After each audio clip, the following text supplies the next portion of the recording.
when I'm speaking? That's interesting. No, probably. Okay. Probably just a little bit. I think there is a little delay. Yeah, No problem. We'll work through it. Okay. We are live. Good afternoon.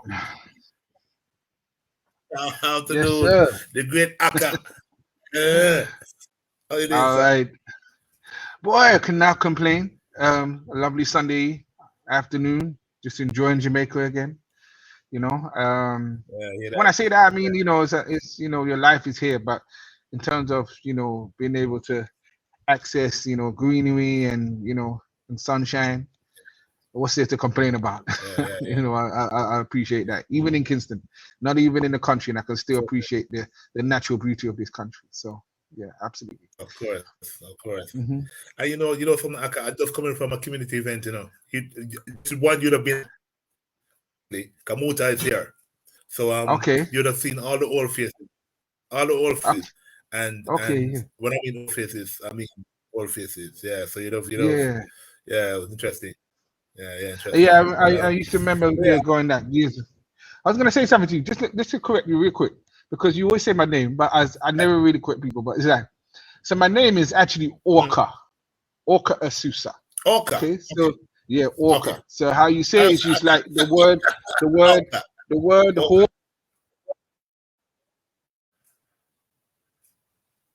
Orca. Vegan.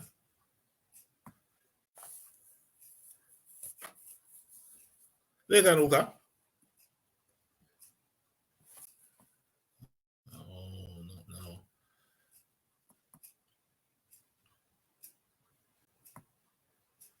Vegan, my friend. You there? Can I hear you? You there? Can you hear me? Okay, can you hear me? Yeah, I can hear you now. Okay, yeah. I know it's happening with the headphones or something with the computer, but it keeps switching itself off. So we'll try this for now. And we work with technology. And now I'm cut off. What happened? I'm still alive, I guess. To whoever's watching, talking to myself. Kwame needs to come back. Absolutely.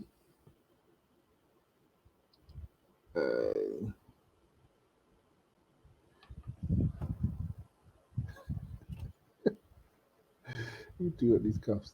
What's going on here?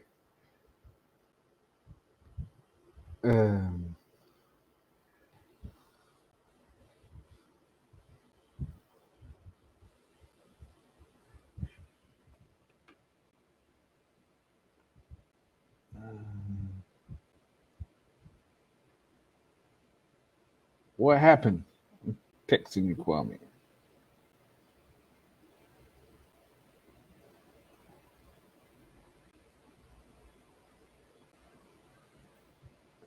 You're here.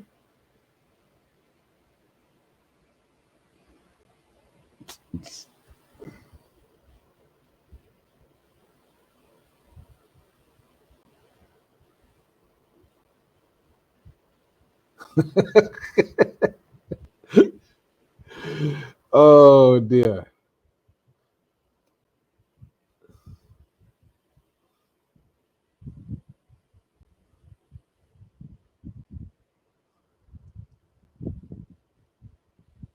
Okay, so I think we need to abandon this and come back. I'm gonna chip. I'm gonna edit out of here as well and come back. Oh dear.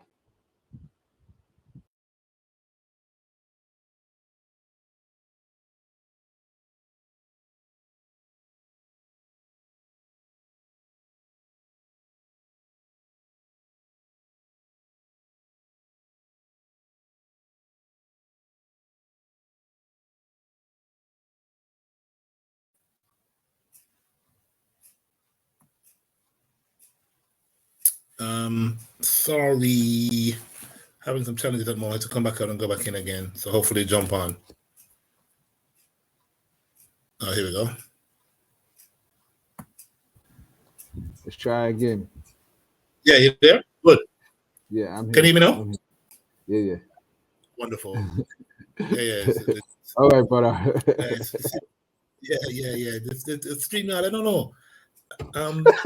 Yeah, I don't know. I don't know. The reliability that's gone on, because it used to be a very good platform. I have to find another platform. Okay. All well, right. we'll move and adapt. Yeah. Tell me about your name. So I was just saying to you that my name is like, you just cut off the word hawk as the animal that flies in the sky. You cut off the H and it's Orca, Asusa, Ma'akwa. But just say Orca, it's fine. Okay. But every time you say Aqua, I'm like, who are you talking to? Because I don't know that name. Aqa. I know. Yeah. That's because it looks like you do it phonetically, but it's comedic, pronunciation. So Orca. All right, cool. Orca. Yeah, Orca. All right, no problem, bro. Okay, wonderful. I'm corrected. Stand corrected, my friend. No problem. So thank you for coming out for another member spotlight. I'm just sharing with everyone that this is what we tend to do, is to try to have a monthly platform or forum for members who have made a transition to Jamaica, made it successfully, and sharing their story, how they've done so. So this evening we've got Orca. Orca. Got it right? Orca. Yeah. No problem. Okay. Yeah. Otherwise known as Michael Henry. But absolutely. That's my name. That's my government name. Yeah, I hear that.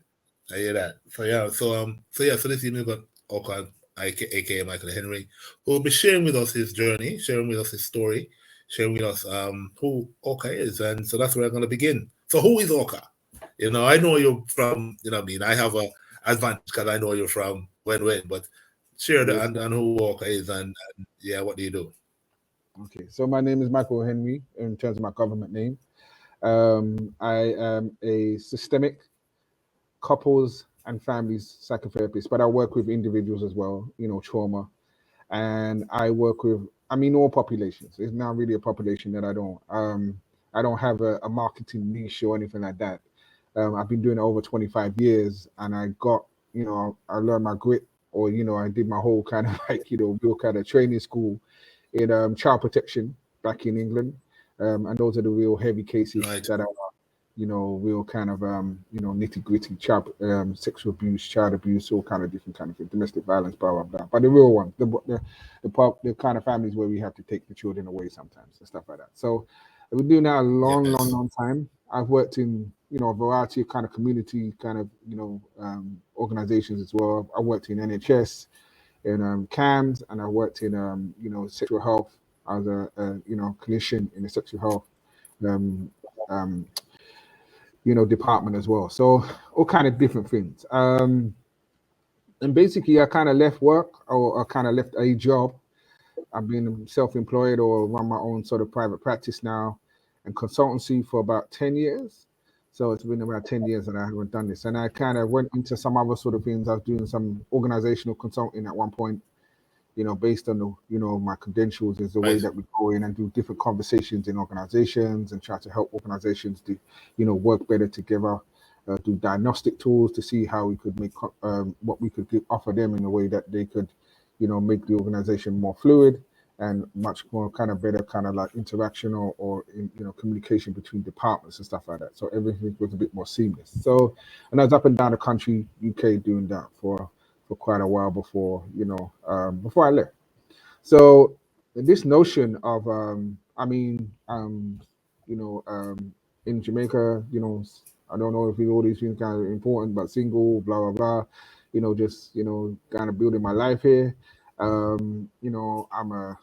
Come from a big family, but most everybody that kind of goes to bed and thinks about me at night, or that loves me, I guess, is still back in the UK. Well, most of them anyway, all of them actually. But I've got a couple of people here. And let me interject there. So, because I want to touch on that actually. I want to touch on your UK experience in terms of growing up, and so people can get a background. Because like I said, I know you from Tottenham. Tottenham, I know you're from. So I don't know if you grew up anywhere else. But in terms of people, so people can get an idea of where you're coming from in regards to your background, like schooling and what that was like, and growing up and working in the environments that you did, and so we can get a feel for you in that regard. Sure. Where did you come from? Where did you grow up? Born and bred in East London, Hackney. I'm from Clapton. Born and bred E5. That's my background. I grew up in an inner city sort of environment. Both my parents were, my father was absent. I met my father when I was 30 years old. That's the first time I met him. So, but I wasn't actually raised with him. I was raised in the system. So I was back and forth. You know what I mean? So as a kid, I'm 50 years old. So you know what I mean? So at points, my mother, didn't have me, and then I was there. But all kind of different kind of struggles that they went through. So I had a stepfather that was not present, but he's around. He's my little brothers and sisters father. But there's a lot of turmoil, a lot of dysfunction. That's what a lot of unsafe environments that I grew up in, and basically raised myself for a long time. In terms of got to a certain age. So, but I was always into my books. As much as I was into trying to survive and doing whatever it means in terms of looking after oneself on London streets, whatever you want to call it. But I was always into my learning, always into my books, and I always had a consciousness. So I always had an awareness of and that's part of my incarnation objective. But I could explain in terms of my spirituality, because it was quite clear when I got my reading to ask about my incarnation objective. Why am I back on this earth again? My spirituality. It became abundantly clear in terms of where my mindset was from very young. So I was very clear about, I'm an African, and I was very clear about my consciousness about who I am and where I come from. And those things guide me later on in terms of looking at, I was always doing critical thinking as well from a kid. So as even reading these situations, I'll be with my people or something, I'll be, why do we act or behave the way we do amongst each other? And why do they put us in housing estates and councils, and we're just like rats in a cage, and we just turn on each other and stuff like that? So I was always asking these questions. True. I was asking everything. Was most of my peers were just like, we're going to get some money, we're going to get out of here, we're going to money's going to change the whole situation. But I always kind of, well, money doesn't change anything, because when people get money around here, they don't go anywhere. They still stay in the hood. So like. Yeah, really. So it's like, they didn't have nothing else in terms of another example in terms of even leaving the hood. So it's what they knew. So I was really kid. And then another thing, I tell my books, I have a T-shirt that I bought from Uncle Bobby's shop in Philadelphia that said, "Books saved my life," which is absolutely true. It's a literal meaning. Books actually saved my life. But also what helped from a young age was traveling. As soon as I knew that I can get on a plane and go somewhere else and different cultures and different kind of things, that was one of the most beautiful things that opened up for me. Even as a youngster, we kind of do day trips to France and stuff like that, because it's right there. We go Spain and these are kind of places. But once I knew I can get on a plane and go far, that was it. I was like, oh, the whole world opened up. So, and once you meet people and meet different cultures and do different things, you realize there's a whole world that's beyond Hackney. And I got people that live in Hackney and never leave Hackney. True. You know what I'm saying to you? So that was. So once I got this understanding, and then growing up as a black man in UK, you get consistent messages that you might be British, but you're not English, and I make a distinction with that. So you can have a British passport, you can be a British citizen, but you're not an Englishman. And I got consistent messages that told me that you're a guest here, basically. I was always, I'm a second-class citizen in the UK.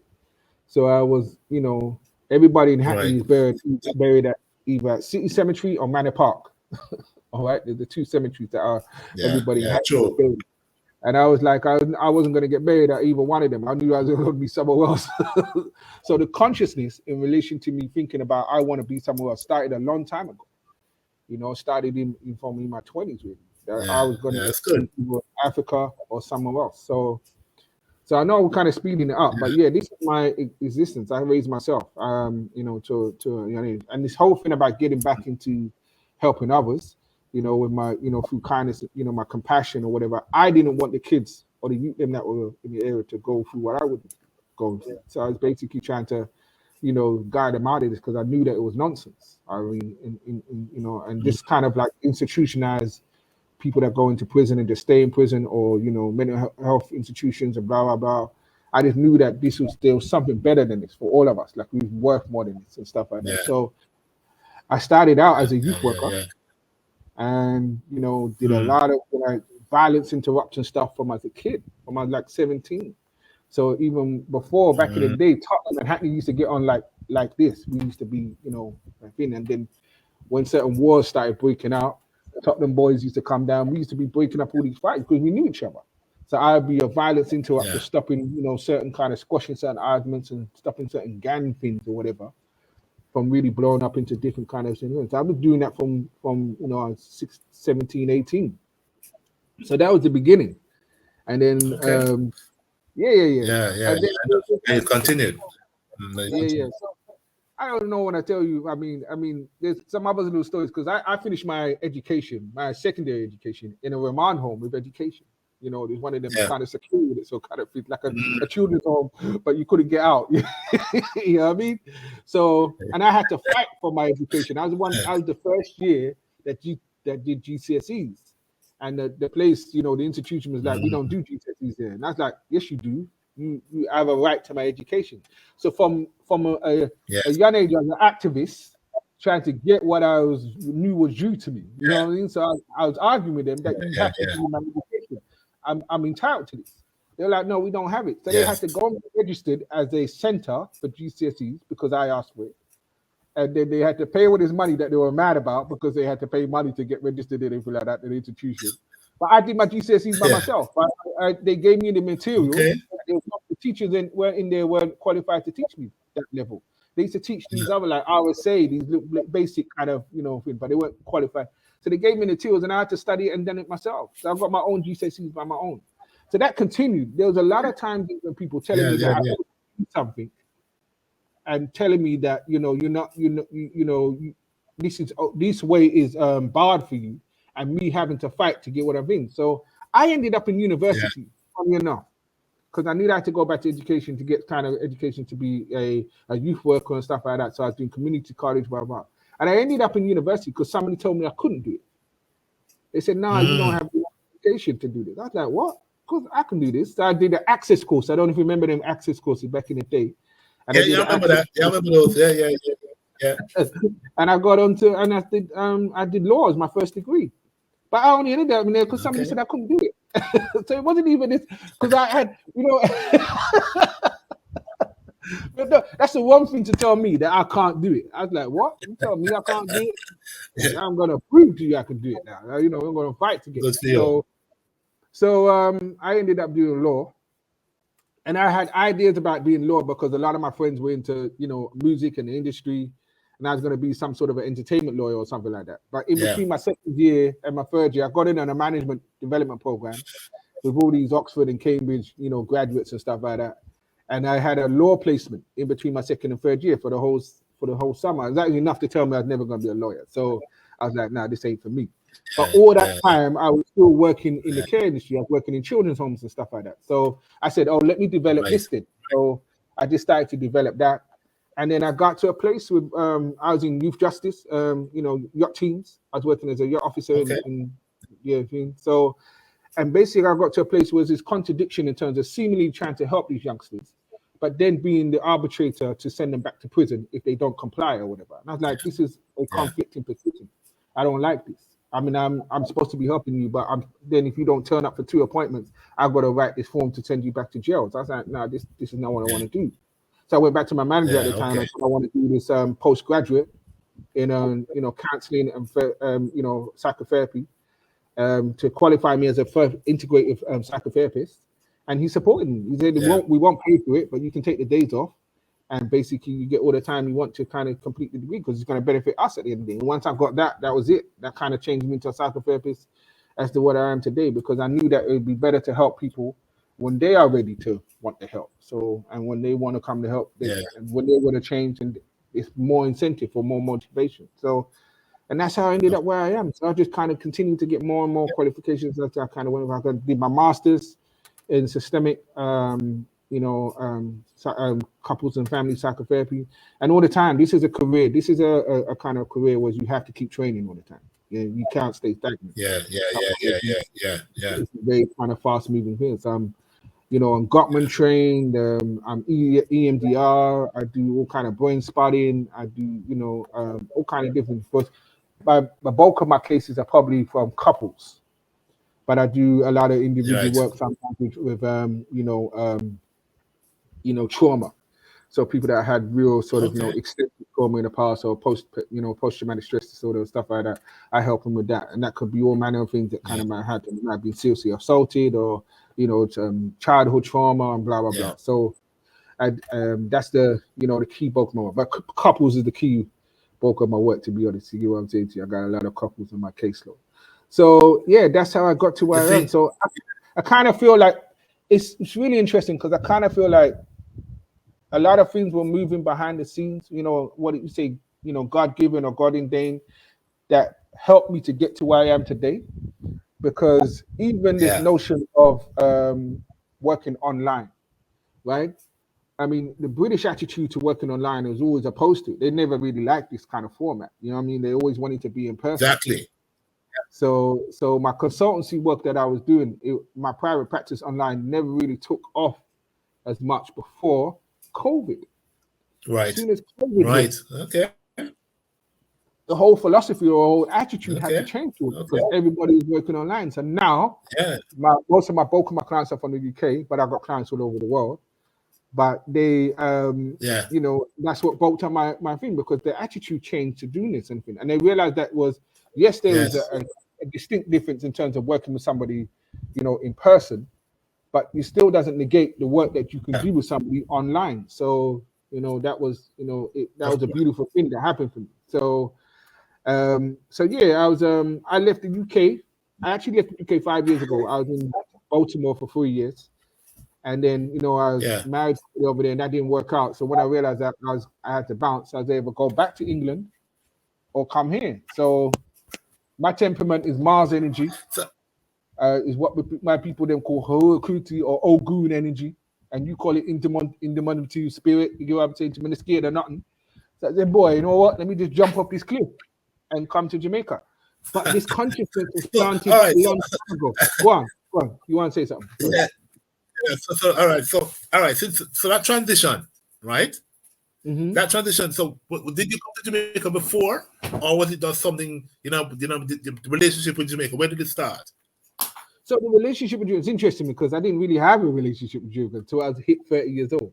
When I say this in terms of Jamaica, the place, I mean, I've always called myself Jamaican in England. I never shied away from the fact that both my parents are from Jamaica. My father still, if you speak to him to this day, has a thick accent. You know what I mean? He sounds like he just left, and he's been in England for like 15 years or so. But my mother's different. She got a British accent and a Jamaican when she wants to. But my connection to this place was kind of thin. Yeah. So I didn't come here until I was 30 years old. I went all around the world before I came to Jamaica. But I was like, how you not been to Jamaica?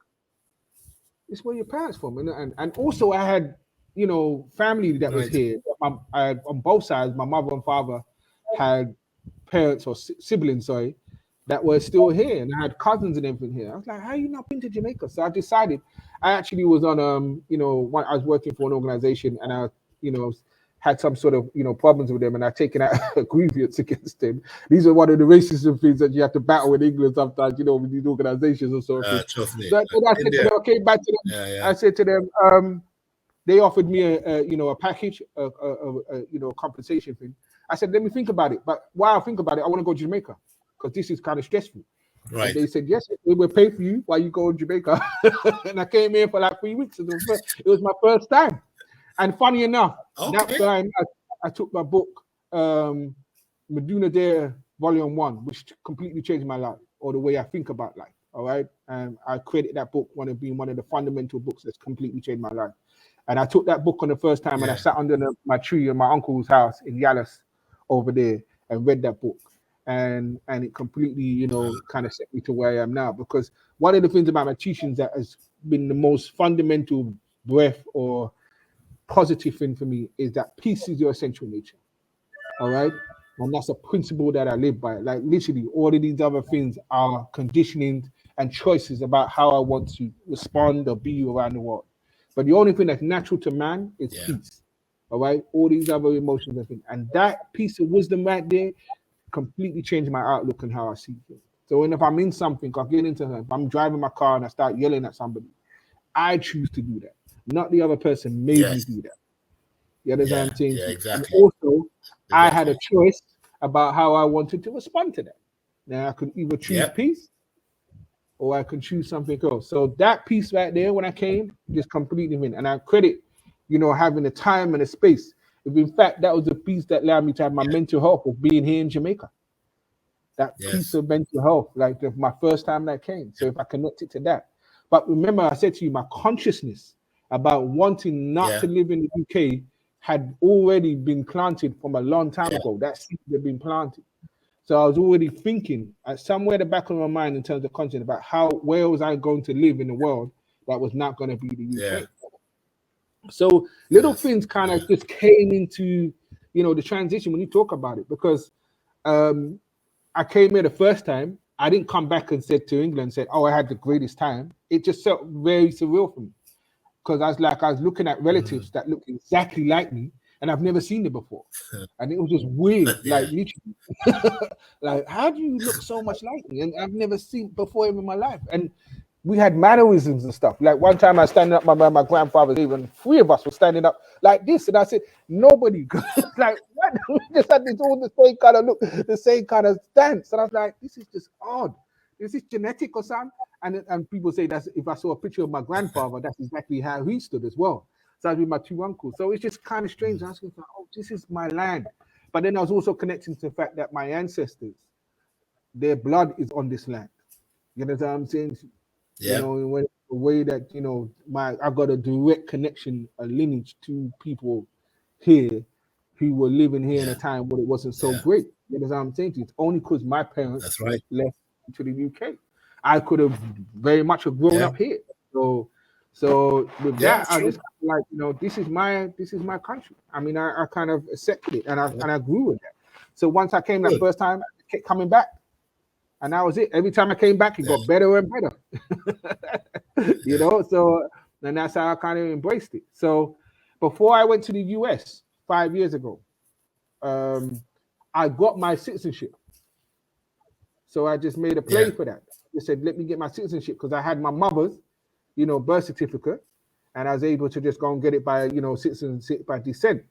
And I didn't have any firm plans at that point. I said I wanted to I didn't want to do more than 3-4 years in the US. I wanted to either be in Jamaica or on the continent.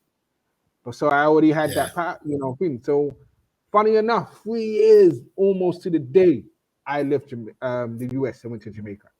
I had that plan in my head, but almost 3 years to the day I left, Baltimore and went to Jamaica. So it kind of all came together.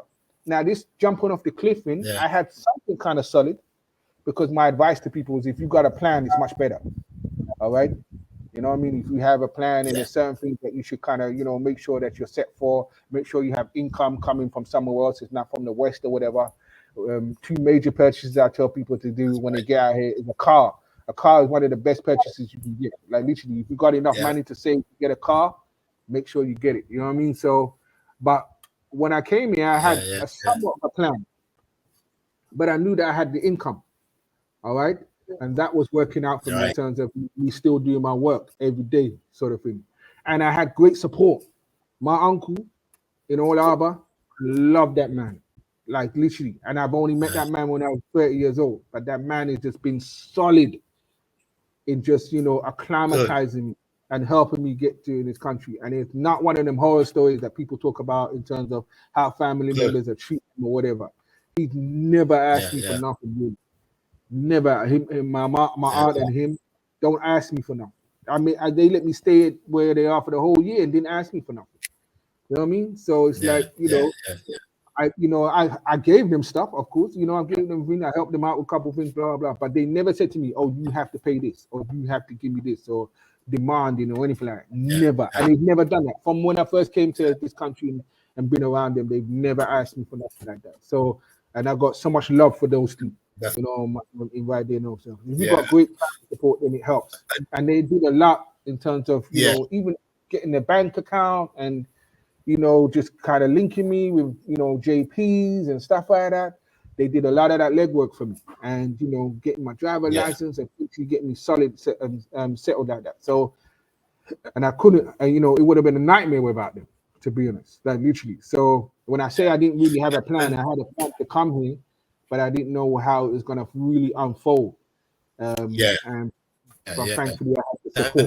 And you're right, because one of the challenges for a lot of people, like you said, is coming to a new environment and not knowing how to maneuver and navigate that environment, right? Mm-hmm. So Mm-hmm. that helps, which you had, which I know it because I grew up in Jamaica, right? So I already had my peer group and everything else in place. But for somebody who's coming completely new, fresh to a new environment without any clue of what to do, it's great to have that support. And I guess to a great extent that Black expats and repats in Jamaica, it provides that kind of resource, where people can get advice or guidance as well as camaraderie and networking.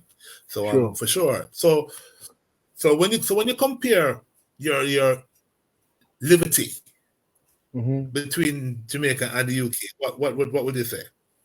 So it's interesting because I feel safe here in a way that, and it's interesting because I never felt safe in the US. I was always on hypervigilant about my safety at points in the US, especially just, around, dealing with authority or whatever in that respect.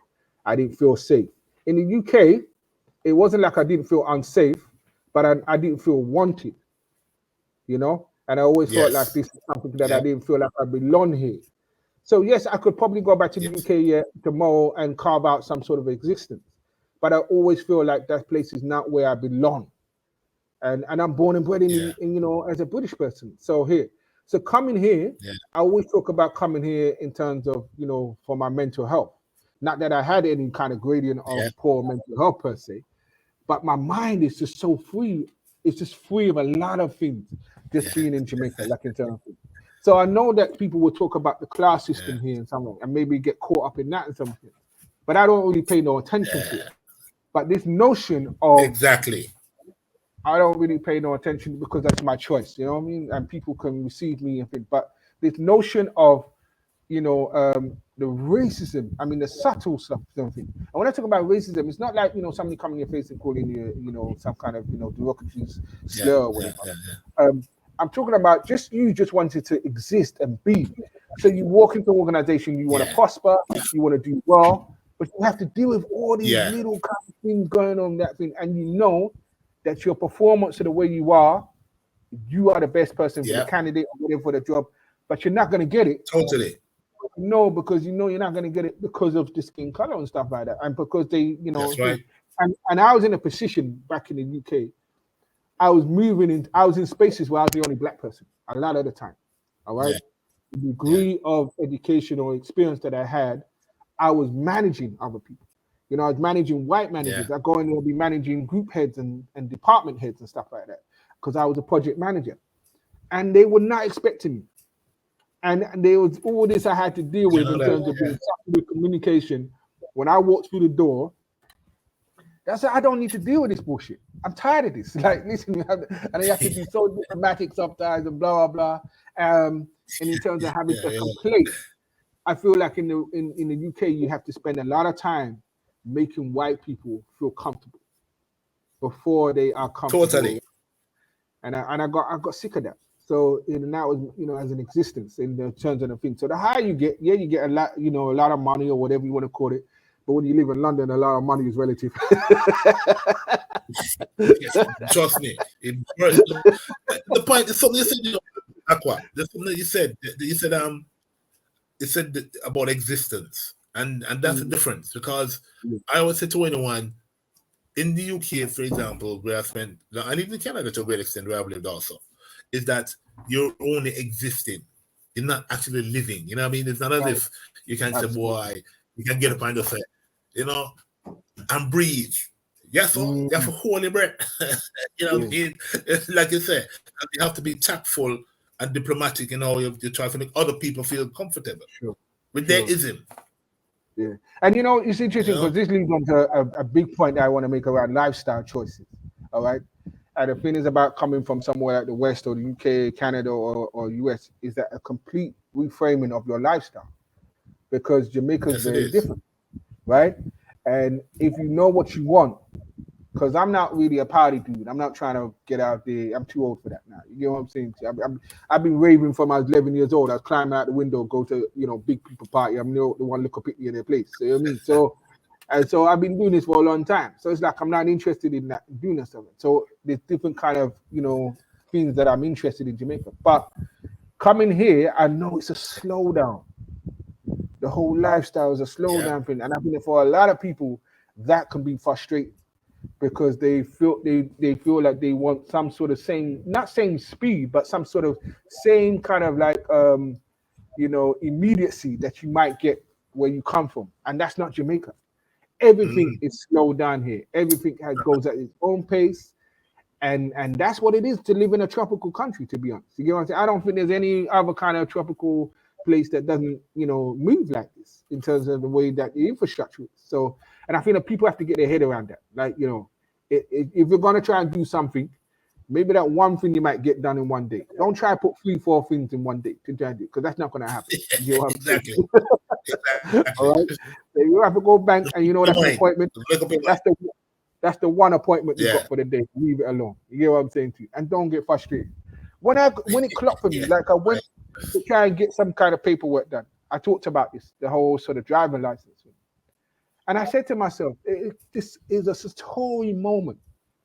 Now you can stand here and curse at this lady that's trying to help you due to your frustration, or you need to accept that this is the way to make her go. And it was just in that moment as a pain, like literally, like, okay, so now I know that if I'm going to do something like this, be prepared for 3 or 4 trips. If you get it done in one trip, that's a bonus. But be prepared that it's going to take 3 or 4 times. You know what I'm saying? Whereas I come from a country where everything is done online. So I don't even need to step into these places. And I get my passport and I get my driver's license and everything, and it's online. Not this country. So you just have to be accepting of that. But a lot of people come here and get real frustrated with those things. And that's the thing. They be like, I want to get out of it, because they just can't deal with the fact that everything is just slowed down here. So, and I say to you, you gotta be.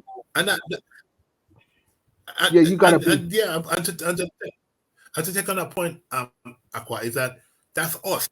We didn't have a lifestyle where we were fast and always on the go. Our lifestyle has always ever been everything in our own time, doing it in our own time. Always. Right. That is also the people. You know what I mean? Right.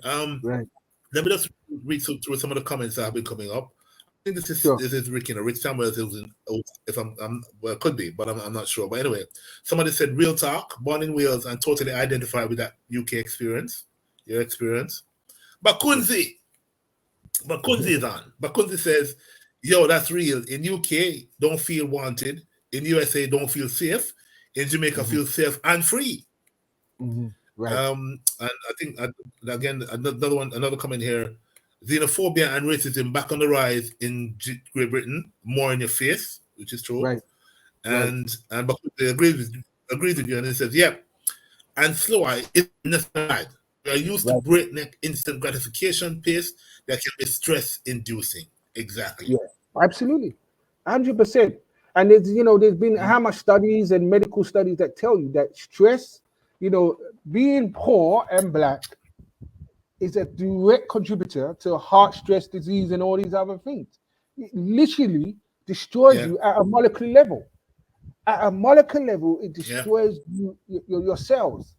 Being in terms of the stress that is in these kind of countries. So they do these studies, they know this. They they know what it means to be, none of them. I remember, one of the best examples was Jane Elliott, one of the best diversity trainers in the world.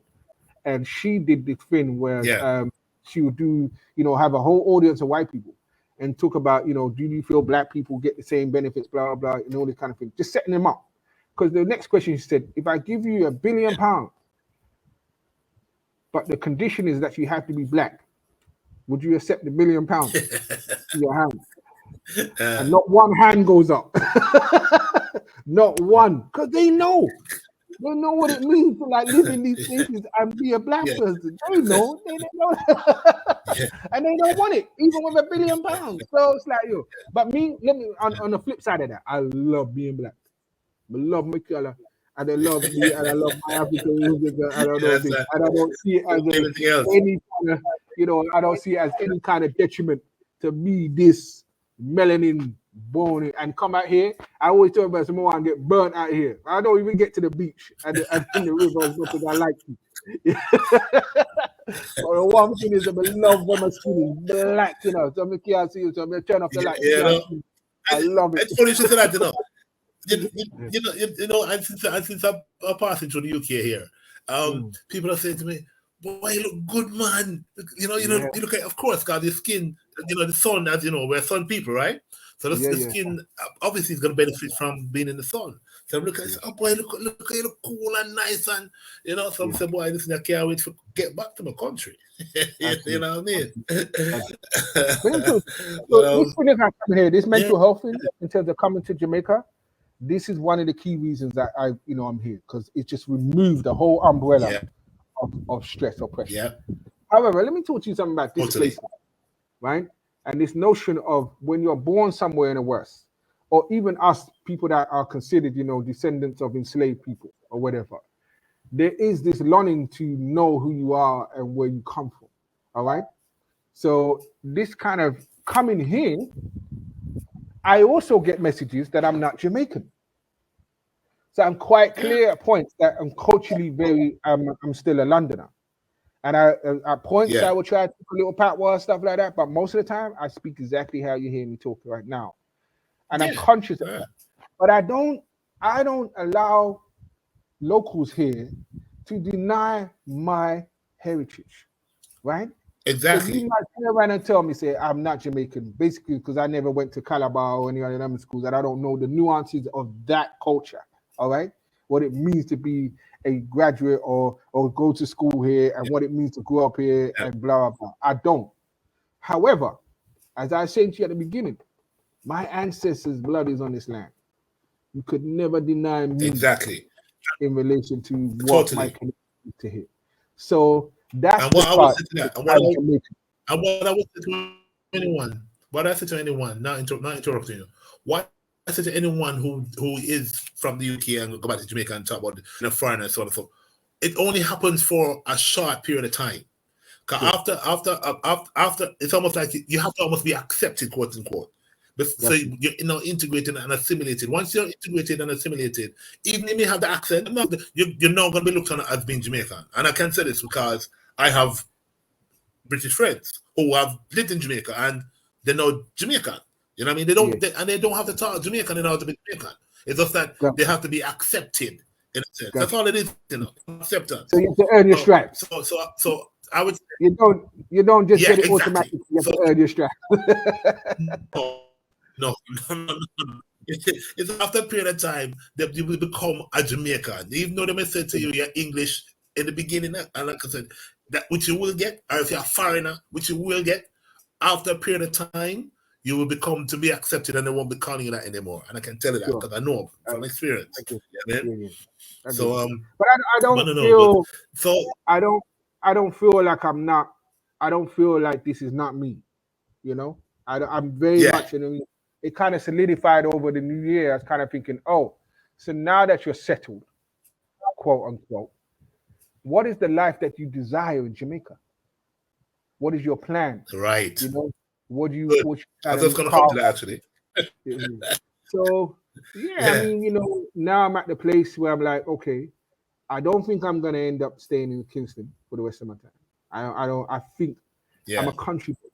I think I actually like the country, even though I'm a city boy. I'm from London, right? But I didn't come to Jamaica to live in the city, like literally. I mean, I come here for what Jamaica can give me in abundance. You understand me? Because when you start driving around this island is beautiful. Trust me, it's like, just driving around this place, they just love driving around in Jamaica because it's just the most beautiful thing. And get out and smell the air. And I just love Jamaica for that.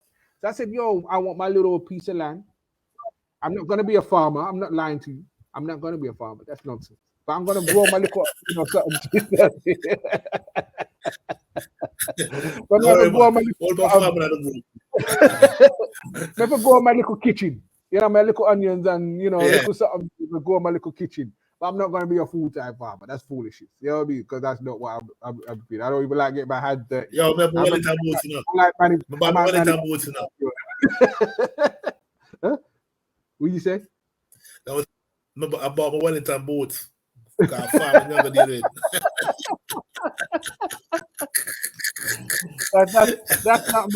That's not my intention. But I want my little land. I want to build my nice little house on it. And I envisage, this is going to be my base where I travel the world again. I come back to Jamaica. Yeah, I hear you. When I visit other places, because I'm still going to do that till I'm old and gray. There's still many places I want to visit. Exactly. But Jamaica will be my base. Exactly. I just kind of step on a plane and go wherever. I'm going to, use the whole part. I want to see the whole part of South America, this part over here, with my Jamaican passport. For some of them places, you don't need no visa or anything like that. Yeah. And I want to experience that. And so it's just the same thing. Instead of me coming off the plane at Heathrow and it's wet and grey, and you're in that, you have to get on the, I could get off the plane and it's nice, and I go back to my nice house here in Jamaica. That's the plan. So that's what I'm going to do. Exactly. So I don't have no big kind of plans in terms of, I would say I'm not semi-retired. I'll be working till I'm old and gray. All right. But I got a job that I literally control the amount of time that I work. And the time of hours, I choose my own hours. And I feel like there will be some other sort of consultancy things that I go back to the UK for, dip in and dip out, possibly. But I'm slowing down. That's people don't think. I'm not this hardworking, ambitious person. That's nonsense. Who told that? That's just killing yourself for what? Yeah. Like literally. So I'm content. Yeah. I'm not poor. Yeah. I'm not rich. Let's be clear. But I'm not poor. And I'm okay with what I know that I can be kind of like, be coming in as an income sort of thing. And that will, and I've got a plan in terms of me being in my old age. So within that, that's the life I'm looking to carve out for myself. But Jamaica will be my base. I've already decided that. Like literally. So this house will be built. And look like Dion, I talk every day, say, boy, better start build your house and everything, because things are going on. So I don't know when it's going to happen, but it's going to happen soon. Yeah, but there'll be ways. It can't be. You know what I mean? There's building houses now without, it doesn't be a block and mortar or block and cement. You know what I mean? There's a building, which doesn't cost as much. So all of that will happen in time. So, that's my plan in terms of we living here. So, Wonderful. All right. So, who's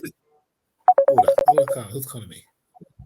Yeah. Someone's calling me. Sorry, I cut them off. Calling you. Oh, I thought it was me. Yeah. So, is there anything? We're gonna come to anyone. If anyone got any questions, post them in the comment section. For myself. So, but yeah. So we've been 45 minutes, 48 minutes now. We've got time flying now. Is there anything that you'd share that you think is fundamental for anybody who's making that transition? Something that they need, just a nugget. That say, listen, this is something you need to know, or something you need to learn. Is there anything you could share? And like I said, anyone with questions, post them in the comment box, and we'll answer them. I don't want to repeat what I've already said, but curiosity is a good thing to keep. All right, just be curious. I think patience is another, but you need to rerotate in your mind that, listen, don't do the comparison. That will stress you out. All right? Wherever you're from in Jamaica, forget it. Jamaica do things different. And you have to just know that this is the way you need to do it. All right? Totally. So if you get into thinking about, this is how we do it in England, and this is how we do it in Canada or whatever, and, why is it so slow? You're going to stress yourself out. So forget it.